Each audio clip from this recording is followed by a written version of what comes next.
Well, tourism as a sector affects us more than almost all others in Bath. One way or another, we're all either involved in it, beneficiaries of it, or enjoy the spin-offs from it in terms of the overall business generated in an otherwise small city. We would just not have the range of hospitality offerings were it not for tourism. Property prices would not be as sustained without, say, the extendable value of Airbnbs or the part-time tourism of Londoners with their pied-à-terres in the city, or the weekending tourism of friends to stay. And nor, of course, without the huge influx of international visitors, or the even larger numbers of domestic tourists. Further, in an emblematic way, tourist organisations are the concierges of the city, welcoming people in, showing them where to go, recommending places to eat and to spend time. In short, the tourism sector helps our visitors spend money with our businesses. And yet, much, of course, is in abeyance, stopped since March 23rd. There's a phrase, doubt is uncomfortable, but certainty is absurd. Wise words, but we're hoping our speakers today will do more than express doubt or describe what they can't do at the moment. Meantime, before we start, a salute to all our retailers returning this week or planning to. No one knows what to expect. It's best to be very modest, of course, at this stage, but it is vital for the living culture of our city that retail opens up, that otherwise quiet, empty, strangely silent buildings return to bustling commerce, socially distanced, of course. Good luck to all of you. And please do look out for our social media campaign, #OurDoorsAreOpen. Share your stories and pics, and we will amplify those through the city. And maybe just pop in and say hello. Everyone can do with any form of support in these times. Also look out for our Friday weekly newsletters, which are a good way of promoting your opening up news. A few brief notices for you. This Friday at 10, there'll be a grand reveal of what is happening with the mighty Bath Bull this year. It was due to have taken place last weekend, weekend just gone, and in some ways just as well, given the weather. We will be revealing exactly what will happen. This is a really important endeavour which brings together the businesses, the residents, and the charities of the city, and it's not straightforward what's going to occur. Friday at 10 o'clock, please do tune in. It's important for us, the City of Bath, come together on such occasions. Talking of the Bath Bull, please join us this Thursday evening, for another virtual wine tasting event with Stony Street. Last time raised just over 600 quid for the Bath Bull. And of course, there'll be many other fundraising events around the Bull, helping local charities. Please just ask us so we can give you some thoughts and advice on that. Perhaps on a slightly more serious note, at least compared with virtual wine tasting, but with the same aim of bringing people together, we've had several strong Bath Life business surgeries. Forthcoming ones include ones on disputes and distressed mergers with Mojers Druitt on Thursday, June 25th, and also financial planning with Richardson Reed. From company to personal planning, from grants, loans and R&D tax credits to cash flows, pensions, dividend approach, the lot, all of us can do with practical expert advice in these times. And if you have a professional service which would help others, maybe digital marketing, recruitment, legal services, office fit out for COVID safety, please do talk to us. And we again can act as that echo chamber through the city. For those of you who trade in or just plain interested in Bristol, Cardiff and Exeter, we're running similar business clubs and surgeries, details on the Media Clash social media feeds. Talking of Cardiff, we're running the delayed from March Cardiff Life Awards online on July 9. Free, obviously, Uber Glam most definitely. So tourism in Bath. We'll be talking today with key players from the Royal Crescent Hotel and Spa. We'll be hearing from its GM, Ben Danielsen. From the Holburne Museum with its director, Chris Stevens. Visit Bath's leader, Kathryn Davis. And Stay in Bath and Hill House's practitioner, it's Harry Tedstone. All with different perspectives, all with shared hopes and maybe fears about how and when tourism may be rekindled. Let us start with Kathryn to set the scene from a bigger picture about the numbers and also strategy for Bath. Kathryn, good morning. Good morning, Greg. How are you? I'm well. How's this morning finding you? It's another day of trying to make the best of it, because we're desperately all waiting for this government announcement that gives us the guidelines and the reopening date. And at the moment, we're all aiming for this 4th of July. But as you say, good news that the retailers, or some of the retailers, have been able to open today. Yeah, it is. I mean, on a macro basis, we're all waiting for government guidelines in multiple sectors, most obviously also including hospitality, with the potential reducing of the 2-metre social distancing point. We can't really comment so much on the macro, but we can comment on the micro and the regional. So tell us about the sheer importance of tourism to Bath as a city. It's a small city of 90,000, and yet it punches internationally way above its weight. It really does, and that's borne out by the statistics. There's approximately 1.2 million staying visitor trips to Bath on an annual basis. The last 4 years' data we have is for 2018, and that's really due to the lag in the national data that we need to work this out. So although 31% of all those staying trips are derived from those coming from overseas, actually, if you look at the accommodation sector, they account for 42% of the spend. So that's quite phenomenal. So domestic is important, international is important, because the value that those international visitors bring is significantly more than our domestic visitors. However, the main beneficiary of the tourism spend in Bath, and this is similar to most other city destinations, is the food and drink sector. So we look at the visitor economy within Bath and North East Somerset, bringing £131 million in spend to that food and drink sector. The next biggest beneficiary is the retail sector, with 128 million. The reason these are so much higher is because they bring in the day visit as well. So those day visitors, whether they are international visitors coming out of other destinations, predominantly London, or from those visiting within the region on a day trip as opposed to those staying. So we estimate at the moment the sector has been hit by about £150 million. And I think that's quite conservative, because we saw visitors start to decline really from early, sort of late February, early March, as we saw the impact from China, as we saw the impact from Italy, French school trips, who are phenomenally important for our visitor attractions in that quieter time of the year. And also domestically, people were getting reluctant to go out, and that's not least by the weather, which was horrendous in February, if you can remember back. So the half-term holiday, which would welcome people in, was a bit of a washout. So even at the start of the year, it was tough. But the industry was arguably the first to be hit hardest, and will have a challenging recovery period. One of the reasons, of course, is that people have different time horizons, certainly internationally, and so would be cancelling earlier. But just you say that about the bad weather in February. Oh, happy days when we only worried about rain. Isn't it? Isn't it just? But you know, it's one of those things that for the attraction sector is phenomenally important. And you think we've missed 4 bank holidays now, and one of the big asks to government is this additional bank holiday for October to try. Do you think that's going to happen? The October extra bank holiday? It's been recommended by the All-Party Parliamentary Group for Tourism. It's something that we've supported and we've been lobbying for with Visit Britain, who are our national body.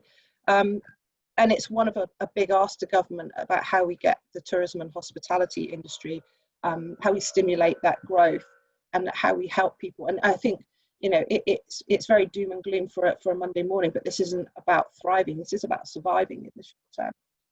Very much about survival. I just want to put 2 points to you. I'll heavily simplify them, so bear with me. They're these, that looking at the stats, I personally was slightly surprised at the ratio between international and domestic tourism, that there is much more domestic than international, because that's not perhaps the impression given how Bath positions itself. But given that, we know that international tourism will be the longest, worst, hardest, most difficult to predict, whereas domestic tourism, the staycationing and so on, you can begin to create a strategy and a hope and so on that will recover much quicker. Do you think Bath, paradoxically, is in a better position to recover precisely because it isn't quite so internationally reliant? I think that's a really interesting question. What we've been doing is not only looking at historical data, but looking at actual data. So we've been measuring our analytic data. We've been talking to other businesses within Bath and North East Somerset and the wider geographic area that benefit from Bath's influx of tourism. So we've been monitoring where people are coming from, and domestically, there's only a slight change with more local people looking at particular content around the Virtual Bath campaign that we switched over to very, very quickly back at the end of March, beginning of April. But it gives us a clear steer as to where those potential visits are coming from, as you say, London, but also the other metropolitan bases of Birmingham, looking across into South Wales, which of course will be a challenge because they're running at a slightly different timescale to the rest of us. So we have a good amount of knowledge and data, what people are looking for and what their interests are. At the moment, we're in the process of rewriting possibly every itinerary that we've got, so that it includes places that we know will open. And as the regulations are announced by government and people are a bit clearer as to what will open when, so this will be fed in. This is very much about us all supporting each other. So that data is something that doesn't sit with us, and we will sit on it. It's stuff that we will be sharing amongst our businesses working within the sector, particularly the accommodation sector, who, they need the heads in beds, and we need to help support them to do that. I wonder if, precisely as you're saying that everyone working together, you could actually approach that on a yet more macro basis for Bath, that precisely because tourism matters one way or another, to, as I said at the beginning, pretty much to everyone, that now is the time on that domestic tourism point for advocacy. We've been thinking from Bath Life's point of view, something like this, a campaign which talked about the time that people spend in the city, whether it's the week-ending London friends, whether it's the visitors to the rugby, to the theatre, to whatever. If all of us can turn Bath people into advocates for the city, but this is the place to come, stay, and so on and so on, that will help in whichever minor way, will help the overall economy of the city.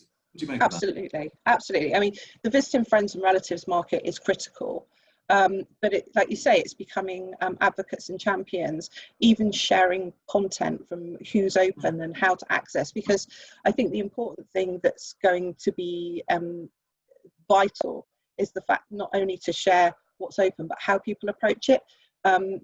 There's going to be a lot more planning involved than previously, as people get used to social distancing and how to work within an attraction, queuing procedures, pre-booking. So it's going to be a lot of information that we're going to have to share. Even how to get into the city is a lot of information to share of how to do that. But the important thing is we're all up for the challenge. We've all been working closely together in the background to make sure that we have this content ready to share. Have you had much contact with the two universities? It seems to me that the parents of students considering coming here, the graduating parents, as it were, the amount of money that comes in, which must be quite difficult to track from parents outside of Bath to students inside Bath, is a form of tourism. Is that material? Yeah, absolutely. And we had conversations with the universities quite early on. At the moment, what happened was we switched from virtual campaigns, but it's not just all about marketing, it's been about business support. So there's been a phenomenal amount of work that's taken place liaising with NHS and care homes for their staff. There's been a phenomenal amount of work around grants, both helping with highlighting what's available to businesses, as well as lobbying for more support for those who didn't receive the support that maybe they should have done. So the conversations have been around wider than marketing. It's been much more about making sure that we have an industry there to welcome people back to. Very good. Kathryn, I'll ask you to step aside, but I'll leave you with one thought which I'd like to come back to with the whole of the panel, which is about the opportunity, perhaps the need for a strategic reset in terms of one key element of tourism. I'll put it in very simplistic terms, that there's a very high volume of low spending visitors who spend 4 hours, spend an average, I think, of £38 a visit to our cities, and that of itself won't help with social distancing, as opposed from the higher quality, if we can attract them, the staying tourists. We can talk about the strategy behind how Bath promotes itself when we come back to the panel session. But I'll just leave you that thought. Is there a chance for a reset, or at least a refocus of elements of the strategy. If that's okay. Thank you. Ben, let's bring you in from the Royal Crescent Hotel and Spa. Good morning, Ben. Good morning, Craig. How are you today?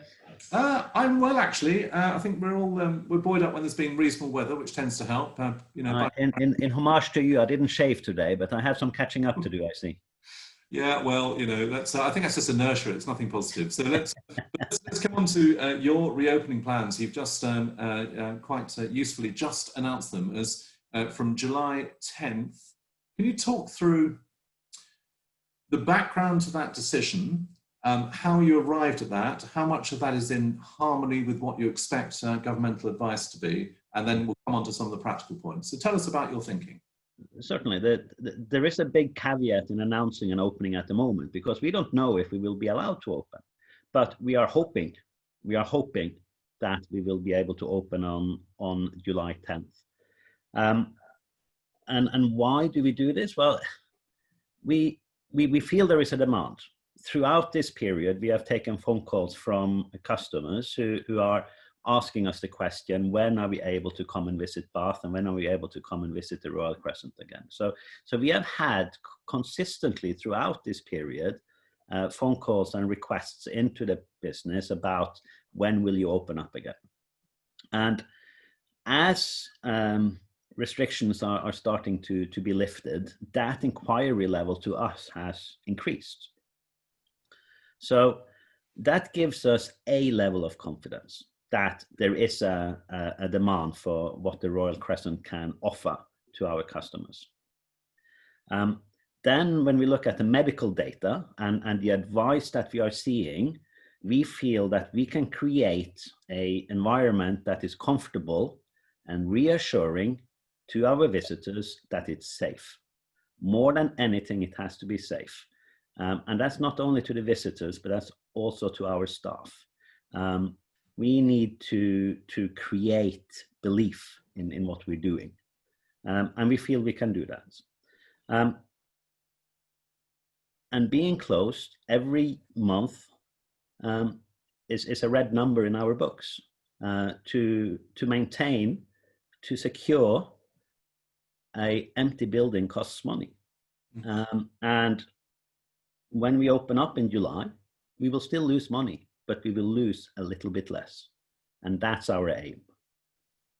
I think, give or take, that's the timing point that many businesses face, ours included, that we're already losing money.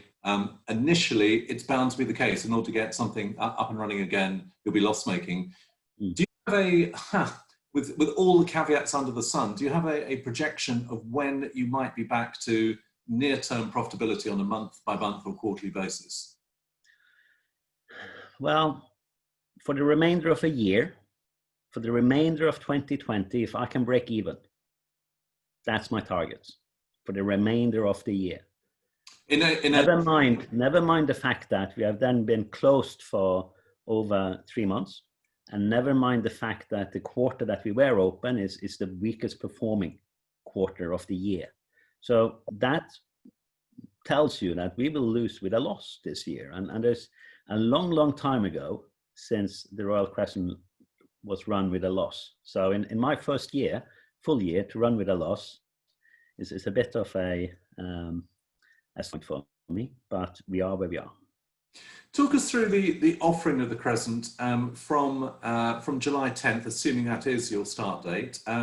What will you be able to do in the first weeks or so, and what won't you be able to do? Are there services and offerings that just simply are not yet ready to be online or not able to be brought online? Well, we will offer accommodation. We will offer food and beverage to residents, and we will offer food and beverage to visitors from the city of Bath. We will offer spa, although in a reduced level of service.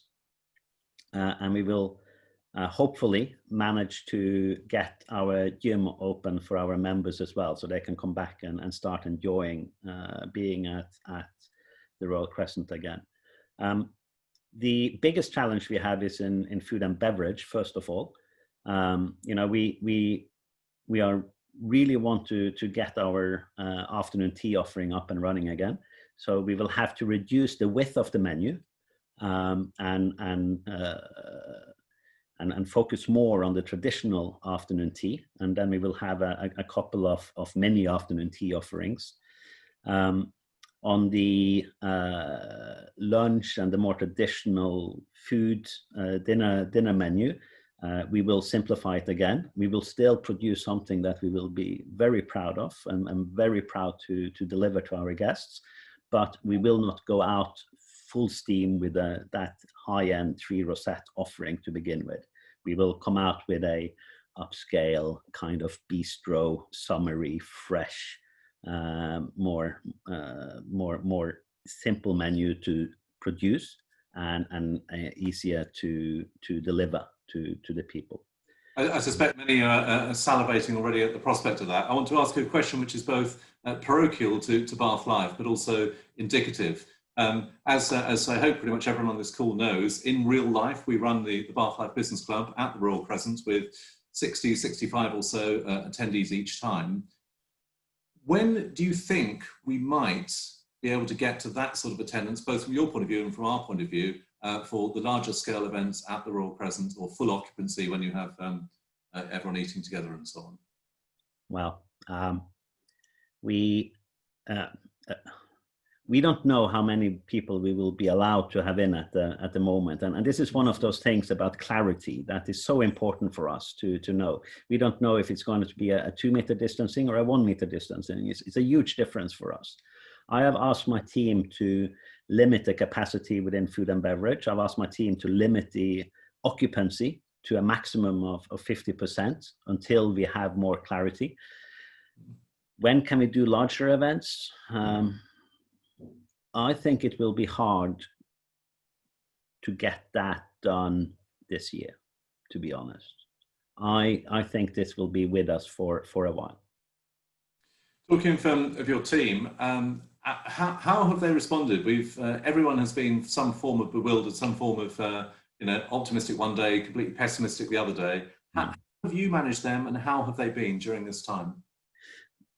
We have some amazing people working at the Royal Crescent, and we have some of our team have a service length with us which is just unbelievable in our industry, where I have multiple employees with over 20 years service at the property.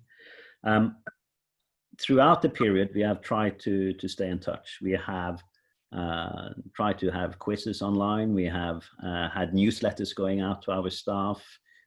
We have called those who are in a difficult situation, and we've tried to stay in touch as best as we can. It is such a strange time we are going through at the moment, and that reassurance is really important to give to our team. How have they reacted? There's different reactions from different people who are in a different situation, and we have to understand those reactions and sympathize on those reactions. Some, and the majority, can't wait to get back. They are sitting at home and are really looking forward to the day when we say, please come back.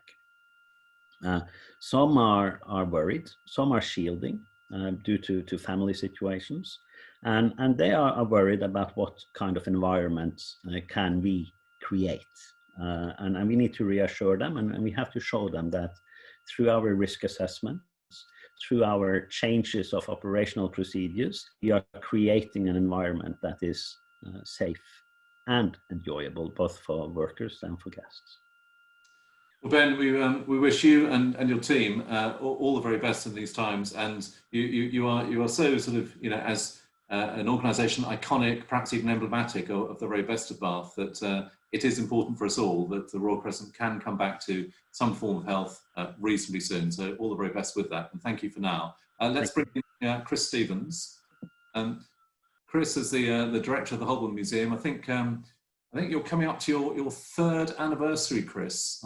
If we can have you on screen in a moment or two. And hello. You're muted. There we are. There we are. Hi. Good morning to you. You're looking very bookish and cerebral with that. I'm in my garden office, library, dead. Very good. And yeah, this is your 3rd anniversary, and it's been quite a Well, this last few months has been a tumultuous time, but your period at the Holburne has been one of such development and growth, and all, it appeared from the outside, sort of primed to be in a very rude, robust health. And then this happens. Tell me about it from your point of view, having been through that odyssey of managing the museum in that time, and then only to be faced with this. Yeah, well, I think when I interviewed for this job in 2017, the trustees asked where I thought the Holburne should be in 3 years' time, and I didn't think closed would be the appropriate answer. But you may not have got the job had you said that. I started on the 3rd of July, so we will be closed. Hopefully not for long after that.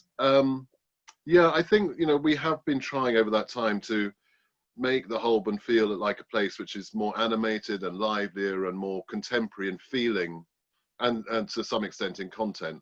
And this year was really supposed to be the kind of the turning point. You know, we opened the year with the great Grace and Perry, the pre-therapy years exhibition. We had a great Canaletto exhibition coming this summer, which was sort of, you know, to show the balance of what we're doing. And just, I feel the place has sort of gained a lot more energy and profile and relevance, maybe. So sort of grinding to a halt at sort of, you know, a few hours notice was very frustrating and very worrying. I mean, until the furlough scheme came in, it really looked like we were scuppered. We naturally don't carry much cash, and, you know, we couldn't meet the salaries for more than a month or two. So that was crucial. And then we had I mean, one of the really heartening things that's happened the last few months is that we started fundraising, both sort of going to people close to us who we knew, and then also launching a public crowdfunding campaign. And that was amazing. You know, we raised... Tell us, Chris, tell us specifically what it was fundraising for. Is there a program or capital structure, whatever, but then also how people have responded? It was simply a sort of crisis emergency fundraising to keep us going while we were closed. You know, we kind of got rid of almost all, you know, most of our expenditure, but there was still, you know, some costs you can't avoid: running the building, keeping the collection safe, and maintaining a sort of skeleton staff so that we could fundraise, manage the finances, and so on. So we did a public crowdfunding for 50,000, which we reached, partly thanks to a rather alarmist BBC report. And then privately we raised, you know, the same again, a bit more. So, you know, in total with the gift aid, we probably raised 130,000, which is, you know, which is excellent. Should be enough to see us through, you know, and will protect us if there's a second wave in the autumn or whatever, I hope. What are your working assumptions about when you might open? Do you have a sort of a specific date in mind, and also what's your time horizon between saying yes we can and when might you be able to?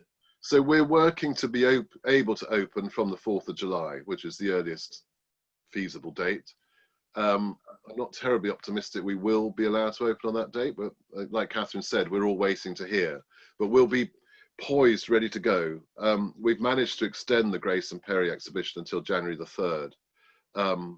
And, you know, it's by far the most successful exhibition the Holburne's ever had. I mean, in February, our visitor numbers were more than double anything they've ever been before. And, so, and have you been able to roll forward the bookings that you would have had in March, April, May, and so on until, are people staying with you for that? Yes, all of our events we've postponed, so technically they're all there. We still, you know, with the talks and things, we still haven't worked out how and where we can manage those. We had a talk on the 1st of April. Grayson was coming down to speak, which had sold out in a few hours when the tickets went online. So we're hoping we can somehow during the autumn reschedule that in a larger space that will accommodate the same audience but distanced. But yeah, I mean, we will never have as good an opportunity as Grayson's show to recover. So that's why, you know, we're really desperate to open as soon as we can. And, you know, we have our garden and the garden cafe. So the summer also is a really important period for us. How much of your audiences, what is the rough split between, I don't know, Bath area, UK and international, and thereby how much is each going to be hit in your planning? Well, until this year, I used to complain that we didn't attract enough of the sort of classic you know, Bath tourists, the international audience. I think we're only 17% of our visitors are from abroad. That now feels quite a good situation. And I think, you know, a lot of our visitors are driven by our program. So having an exhibition like Crescent, I think, is a good opportunity because it's driving the people. I think, you know, there are some people who come to Bath for the whole experience, and the Holburne is part of that. But an awful lot of people are coming specifically for what we're doing. As I say, in normal times, that's not very healthy. But at the moment, I think it's a good opportunity for us. And actually, I think it's something we can offer others, that, you know, we have this time-defined, you know, major exhibition that has a huge popular appeal, and we can use that as a lever to get people to come to Bath, you know, as their first port of call rather than somewhere else. That I guess is the advocacy point, that one way or another, all of us can help extend to those visiting Bath, or encourage them to visit Bath, I suppose. I want to ask you a deep question, really, which may be somewhat inappropriate, but given, there we go, given where you are, given the prognosis about tourism, particularly about international tourism, but more generally, do you expect that Holburne can survive in its current form? And if not, what might have to change? I'm thinking about, you know, 6-12 months' time as a minimum. Yeah. I mean, I think it's exposed, or is made more urgent, something that we knew, that the Holburne is, in terms of its sort of business, very precarious. To be honest, last year was the first year we really balanced the books. And last year was through some sort of, you know, good timing in terms of our investments and a major donation. This year, I think we're going to balance the books just through what we do. We were going to. So we've always, you know, for the last 10 years been relying on our reserves. They're obviously very fragile. So we are in a precarious situation. I think longer term, we probably need to think about, we need to build up our endowment, and we have a great opportunity to do that. So we're going ahead with an endowment campaign later this year. But we also need to think about, I think, the whole kind of ecosystem of cultural organisations in Bath, that there are a lot of small, unsubsidised, and therefore very precarious organisations who probably ultimately need to come closer together in some sort of collaboration, or merger might be overstating it. But is that something that the Holburne, as one of the largest organisations, may lead from a civic point of view? Yeah, I hope so. I think we ought to be doing that. I'm trying to start conversations. I mean, obviously everyone's in very different situations and have different structures and start from a different position. But I think we ought to be looking at that, not just with, you know, other museums, but maybe thinking about our relationships with the universities, possibly the local authority. I mean, obviously every sector is, it's not the best time to start those sort of discussions, but I think we need to sort of progress more quickly a kind of restructuring of the whole sector. Well, arguably, it's possible to go faster when people are the most desperate, or when it is most needed. And you know, I'm sure you and others, we would all encourage, you know, that degree of collaboration. And out of this adversity can come some good things. So, Chris, for now, thank you. And let's bring in Harry. Harry, good morning to you. You're wearing two hats as a practitioner with Hillside, and also for Stay in Bath and BIGHA, the hospitality sector organisation. And your background is a charity legal advisor and so on. So if anything, that's probably quite pertinent, because you are falling back on the goodwill as much as anything else. Tell us a little bit about Hill House, where you are currently and what your prognosis is next to you. Okay, so Hill House Guest House is where it was formerly the Belvedere Wine Vaults, directly opposite the turning to Camden Crescent off Lansdowne Road. We purchased in 2011, renovated as a 6-bedroom guest house, and we live on the premises and have been trading for 8 years. As Kathryn said, it was very clear very early on that the bookings were falling away dramatically from February onwards, way before the government intervention. So it was a big concern within our sector. We do not plan to open at the earliest until the 31st of July. The reason for that is that our business model is that it's a Georgian house. We have one big table where the 12 guests sit around, and we introduce everybody from all over the world, and 50% of our trade is international. And that business model under the current health regime is not functional. We think it will change at some point. We think the 1 meter, 2 meter rule will come down for that. And also over the summer months, it was mostly, our trade was mostly international rather than national. And we wouldn't expect there to be a huge local British people coming to Bath in the summer months, primarily because they go to the coast or they go abroad. But it will be very much dependent to what offer Bath has as regards its attractions, what is able to open as regards the Therme Spa, Roman Baths, Holburne, etc. Well, let's talk about that, because you're saying that perhaps British people ordinarily may be going, some at least will be going abroad in the summer, much fewer this time around. Isn't staycationing or UK holidays, isn't that going to be much bigger this year? So isn't there an opportunity, even if it comes late, into...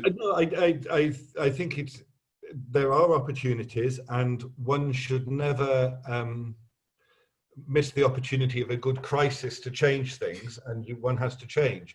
I think looking at the data that is available, the Southwest in general is a good... it's seen as one of the high areas with Visit Britain to come and visit. The majority of those are going to be in self-catered accommodation, 1-2 bedroom flats, etc.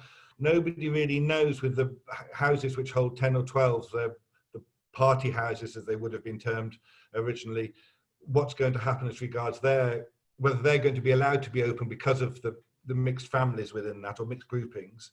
But with bed and breakfast, we would anticipate there will be some business. Unlike the Royal Crescent, if we don't open, we don't incur costs. We live on the premises and they're a fixed cost. So by opening, we would actually incur more costs if we had 1 or 2 people staying a night rather than working on as a usual 75% occupancy. So financially, it is not worth our while opening. But people run on different business models in this sector. So some people will be opening straight away. We've certainly got members who've got bookings from the 4th of July, but we're not seeing the bookings coming through except for those on the outskirts of Bath, nothing in central Bath. Harry, tell me this. I'd like for you to talk about some of the practical issues about opening, whether it's from cleaning, from showing people to their rooms. You mentioned when we spoke, even down to the minutiae of lampshades and light switches. Concerns which otherwise may not trouble the people here, but indicative of the complexity. Yeah. So, for example, there is a lot of conjecture amongst people as to what the rules or regulations are going to be. We're yet to hear what Visit Britain's guidelines going to be on that basis.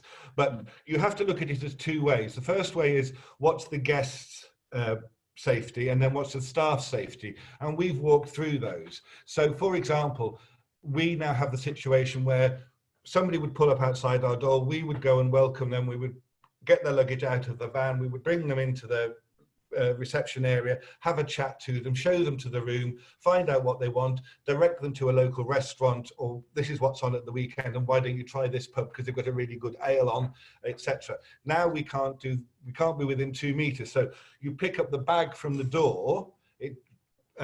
What other areas are doing is putting it into a safe box so it doesn't bump around the place. So you're not you don't have to disinfect the whole area. You then have to put the bag in the room without the guest because there isn't enough space in the room to give the 2 meter distancing. And then you have these touch points, these severe touch points. So things like, we have a very high, we have a 5 out of 5, 10 out of 10 thing for our cleanliness in the property, but you have to do so much more than that. With some of the self-catering, Visit Cornwall at the minute are saying you have to have the property empty for 3 days before you reoccupy. That's not sustainable, it's not happening, it's not being enforced. So you have to take all of that into account. With us, it's anything that is collateral, so anything that is not needed in the room has to be taken out, they say. So extra pillows on the room, any ceramic where you might have to decorate your room, coat hangers. If your lampshade has a switch where it is by the lampshade, do you then have to clean the lampshade more often than you would do normally? All these little things. So, for example, I think in one risk assessment I read, you can't put cotton buds in the room. You have to ask people what they want and then provide them with a service tray for them. Now, we would service the rooms every day that the client was here. We would make the bed, we would change the linen on the second day. We're not going to be able to do that. So our returning guests, we have to manage expectations, and then we have to consider what the price point is for the offer that we're going to give. So very roughly speaking, anything that we are praised in our reviews for the attention to detail, for the service we provide and the quality of the furnishings we have, a lot of that is going to go. So to come to this point, very roughly, without perhaps down to the pence of it, will you be reducing your prices? And if so, what sort of percentage? We have not made a decision on that. Some members are reducing the prices dramatically for July. They are expecting, instead of being working on a 95% occupancy rate, to be working on maybe a 15 to 20% occupancy rate at most, and using that time to understand the systems. All small businesses are only viable if they make money. There is no point in opening otherwise. We don't make huge amounts for the amount of hours that we put in, but they're also our homes. We live on the premises. And we have to make sure that we can't just shut a business down, because then we shut down where we live. So we will not reduce our prices below a fixed period. And indeed, what you're seeing in Italy is prices actually going up. So the price of a cup of coffee in Italy has risen dramatically because of the 2 meter distancing rule and how much they can serve, but bringing the costs down on that basis. Okay, Harry, at this point, if I could bring in the other panelists, we've heard there some of the, with great eloquence, some of the details, some of the minutiae of what it is like to run a tourist-based, hospitality-based business. I want to come to the other end of the scale, which is the strategy. And I'll start with Kathryn about this. Is this a time for a reset of the strategy of how Bath seeks to attract tourists? Yeah, I mean, it's something we've been working on anyway, and it's just expedited that. So ensuring that we're not trying to do everything. So there are very strong partnerships that you can tap into, particularly within the professional travel trade, where you can brief them as to what works best within your destination, and they can go and help do the job for you. And what I mean by that is focusing on independent travellers, not focusing on large groups that don't stay very long, making sure that you are using, when I say the right product, it's how you frame those itineraries. So you can help position what there is to do in the area and how it connects into other parts of the region as well. So this is more than just Bath city centre. This is how we can use Bath and North East Somerset and wider partnerships to really focus on getting those people to come and stay longer. And if you give examples of more things to do, then you stretch it out. It's, you know, it's no more complicated then having a very clear communication strategy, and at the same time working with business community to understand what the opportunities are for them, working with in partnership with others. And primarily, like I said, it's heads in beds. If we can get the people in and staying longer, and using all that there is to do, whether it's attractions in the city and the wider area, whether it's enjoying walks, and also looking at where Bath is in terms of being essentially a small city in a city that's in the countryside. You get the benefits of everything, but it's really important that we don't do a big Bath top down. That is very much based around the businesses that are open and operating in the city, telling their story, so it becomes a much more content and business-led approach. Thank you. And can I ask Ben and Harry on this strategic point? Arguably, Bath over the last 2-3 years has been, it's had a number of new hotels and capacity has increased. There's the Indigo's going to come online September, October time, others out there as well.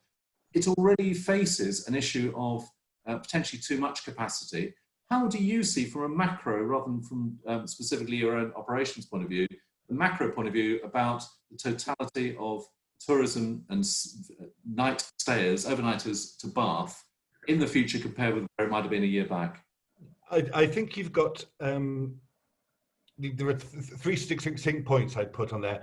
There is an oversupply of accommodation across all sectors, including with the Airbnb factor, which is not being controlled, but to a certain extent, neither is the hotel factor. And that stemmed from a report called the Hotels Futures Report some time back, which said that Bath needed lots more hotels, but forgot about the independent sector. The guest houses were not mentioned in it at all, which provided a huge amount of the accommodation. So taking Kathryn's point as regards we need to encourage more tourists, the second point would be is we've got a local population that lives and works locally, and we have to consider how many tourists can Bath actually manage and stay safe. Because I think if we've seen it already last year, where local people who were very welcoming of tourists were starting to find there was starting to be a rub between tourist and resident. And as with Amsterdam, Barcelona, Venice, and so on. Precisely. And I think one has to be very careful that we don't kill the golden goose by saying we have it. And the third point on that is we become successful, and successful, however you measure it, say it was you run on a 75% occupancy rate, and you all make money, and that's lovely. But that just encourages more people to invest in the town, which is what we've seen. And there is no control yet of planning to be able to prevent new hotels being built. The Mineral Hospital, which Bath Preservation Trust tried to save, the planning application for that is due to be a decision made on the 3rd of July for yet another 162-bedroomed hotel. Is this sustainable for Bath? Is this what Bath wants? If it does, fine. But let's have the conversation and let's work at it at strategic level. Let's bring in Ben on this. The overall point, potentially too much capacity, and the specific point, in current times, we as a city should be more cautious about new capacity. Do you agree? Totally. It's a fine balance to walk here about exposing too much into with developments, etc. So I'm with Harry on that side of it. At the same time, the current operators also have to commit to the future of tourism and in modernizing and investing into their products. So we are becoming more up to date on what we are offering the visitors. So completely with you, Harry, and then the industry also needs to take responsibility on developing the product overall. And Chris, I'm going to put you on the spot, which you'll enjoy, I'm sure. If you had to help Kathryn, everyone else, work out the strategic priorities from a tourist point of view for Bath, what would be your batting order of the most important things to emphasise in the coming weeks and months? I don't know, putting it in order is a bit difficult. But I think Kathryn was right that, you know, I mean, Bath is so beautiful and has such an amazing heritage with the baths and the Georgian town planning architecture that we forget everything else about it. That if it didn't have that, it would still be an amazing, you know, sort of small city in an extraordinary countryside with an interesting kind of constellation of towns around it. And I think, you know, there has to be a way of making people stay longer by, you know, offering them that we're in the Cotswolds, you know, we have Frome and Bruton and other places, you know, even Salisbury within striking distance. That, you know, seeing at the moment, I mean, I didn't believe this when I arrived, but it's actually quite difficult to get people across Pulteney Bridge. You know, Great Pulteney Street is seen as a great barrier for us at the Holburne. So, you know, there is a very powerful kind of concentration around the baths and the circus and the Crescent that we need to sort of think beyond and promote. And maybe, you know, with all due respect to Ben and Harry, also think about, you know, the great hotels that are sort of on the edges of the city as well, like the Homewood or the Pig, that there is a sort of mixed the visitor experience, if you like, much more mixed than people think. Yeah, I mean, just to take that point as a stand-back point, arguably, and I'm talking from a sort of macro point of view, arguably Bath has focused on its Georgian heritage and not perhaps on the breadth of its offering, including, as you say, the sort of satellite areas as well. I'm going to come to a couple of specific questions, and one is from Daniel of Bath Insider Tours. In the initial reopening of the museums, will visitor numbers be limited and will guests have to pre-book tickets in advance? Is that your expectation? There's a sort of mixed response to that. Not all the museums are planning to open straight away. And I think some are pre-booking and some are not. We're not. We're going to see how it goes. Numbers will be limited. It all depends on the buildings, to be honest. We're establishing a kind of one-way system through the whole building. So with the lift managed by staff to ensure, so we can sort of promise people a safe and enjoyable experience. We're going to rearrange the exhibition so it becomes a kind of, you know, in a way the exhibits become screens to keep people apart. I mean, comms is always important, but if anything, it's even more important now, particularly organisations like Bath Insider Tours, who'll be wanting, you know, to help their customers when they have them navigate through the city. Yeah. Another question from Simone Lucas. Do you think we'll be able to attract group travel back to Bath in the not too distant future? The groups going to exist in Bath this year? No. Nope. The groups that we have had booked has all redirected to next year. All of them. And you just think about how you run a coach with social distancing and those groups. You know, there's a practical as well as where those come from. There's one related to the coach sector from Paul Elliott. By the way, Paul is a great supporter of the Bath Bull, and I'm going to pick up something about that in a moment shortly. The coach/bus industry has struggled through this. They bring thousands of visitors, and their viability is uncertain with social distancing, airport transfers foreign students, London Stonehenge trips, etc. What future do you see without these transport links? I've been talking to Bath Bus Company. We've been looking at airport transfers. That's one of the things that we're updating, because every single page on the Visit Bath website will need updating, which is quite a phenomenal job. But we started about 10 days ago. So in terms of airport transfers, they've done a fantastic job in doing that.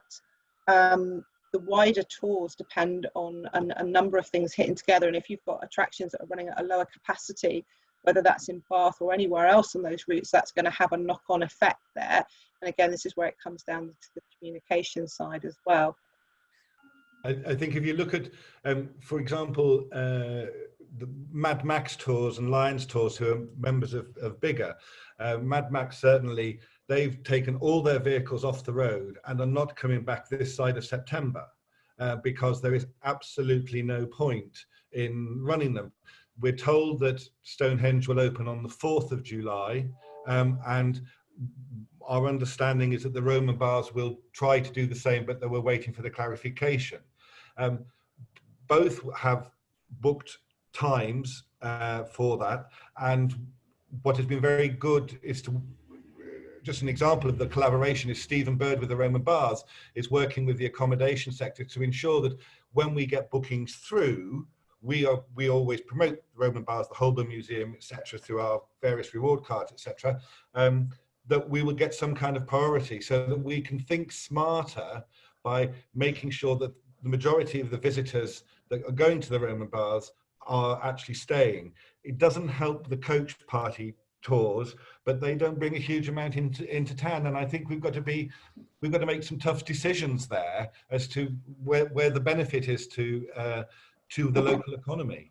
You're stopping short of saying this, but you're inferring very much that it's about priorities, and Yeah. it may be that the coach tours and so on may, from what you're saying, may perhaps have less priority than the higher spending visitors, perhaps. Well, I think you've got to be very careful. I think you've got to look at it on a return. And, you know, in Florence, for example, if a bus comes into a town, they pay £100 license fee just to drive into the town. The coach tours that come into Bath, I don't think pay anything at the minute. The ones that come into the Roman Baths, clearly the Roman Baths is owned by the local authority, and that money goes straight into the coffers of the local authority. So you can't throw the baby out with the dishwater, but it has to be thought of in a really strong economic value. Time has completely flown here. I've got a couple of points I want to bring in, and then I'm going to ask you all about something in the good that people have been. The observations of these, one from John Ducker at the American Museum and Gardens, very smartly saying the winner of the Bath Life Awards for 2020 Leisure and Tourism, good man. As Chris mentioned, there is life outside the inner city. They are reopening next Wednesday, and indeed the gardens, and then other components from the 4th of July. Please, anyone listening to this, if you are reopening, please do push your messaging through social media saying Bath Together, and we will re-promote to the wider community. There's an interesting point here from Lisa Carney. Why not offer local Bath residents and their family the opportunity to explore and fall in love again with their city by offering reduced price guesting and visiting? Many Bath residents leave Bath at certain times of the year, for example, the Christmas market. Now the family bubble is being introduced, family groupings might come. Let the Bathonians enjoy Bath again. What do you think? I think some of that work's already been done, actually, or is certainly being planned. Good. I mean, I guess it connects to the advocacy point that if we can help turn the 90,000 residents and the wider footprint of Bath into advocates for the city, midterm we will all benefit. Your businesses will benefit, but the wider business topography and cultural topography of the city will benefit. Let's end on the good that people do. It has been touching during these extraordinary and pretty horrible times to see how the people and businesses of Bath have been creating clever ways to help and support where they can. And we've been sharing those using that hashtag Bath Together, as well as in our weekly Bath Life emails. So let's ask you each, briefly perhaps, Chris, an example of the good that people are doing in current times. Well, in our area, the amazing thing is, this isn't just a Bath story, it's national, it's the international, is how the importance of art and culture to well-being has come across through lots of online engagement. And Grace and Perry on Channel 4, for example, lots of people out there making stuff, watching opera and theatre, painting. It's extraordinary. Thank you. Kathryn, your thoughts? Other than a thank you to my team for working their socks off during such a difficult time, I think the important thing is the way that we've been working as a team with local authority partners in particular, who've been very, very quick to respond to getting the support for the businesses out there. And I know if you're one that's missed out, it might not feel like it, but the way and the hours that these people have put in and the way that they've connected across Bath and North East Somerset to help communicate that across the partners has been nothing short of phenomenal. It's very good of you to recognise that. These are people on the whole who just would not otherwise gain the recognition, but without that infrastructure and support, many businesses here on this call would not be able to survive through it, I guess. Harry, tell us your thoughts. I'd really follow on from what Kathryn said. Both with the local authority Visit Bath and Bath Bid, I have been asked to provide evidence from members, which they have then cascaded through to central government, which has led to the quality of the furloughing scheme in some cases and the grants things. Yes, people have fallen between the cracks, and Visit Bath in particular have worked tirelessly behind the scenes to deliver as much of a support as possible to as many small businesses and large businesses. Final thing for me is our businesses are quite isolating because we work within them. I've actually got to know my neighbours an awful lot better purely by meeting them at the clapping sessions and then going to do the shopping for them. It's great. So thank you. Lovely, lovely. Ben. I am highly impressed by the work that the voluntary organisations in Bath have done during this time. Organisations like the Citizens Advice Bureau, Julian House, who is our favoured charity at the Royal Crescent, Bath Rugby Foundation. I had a lovely email this morning from We Hear You, asking me for a small gesture to one of their volunteers, and I'm delighted when we can help. And I think as we are moving forward, I think that hashtag that you have championed, Greg, about Bath Together, as businesses, you know, it will be my responsibility as a hotelier to recommend Bath businesses as much as I can, so people go out there and experience as much as they can within Bath. And the work that Bath Together is going to do in the future is extremely important. The work that the charity foundations have done during this crisis has been amazing. And if we as a community can come together a little bit closer now and work together and show a bit of solidarity in pushing it forward, that's an outcome that we can be proud of after a really difficult time.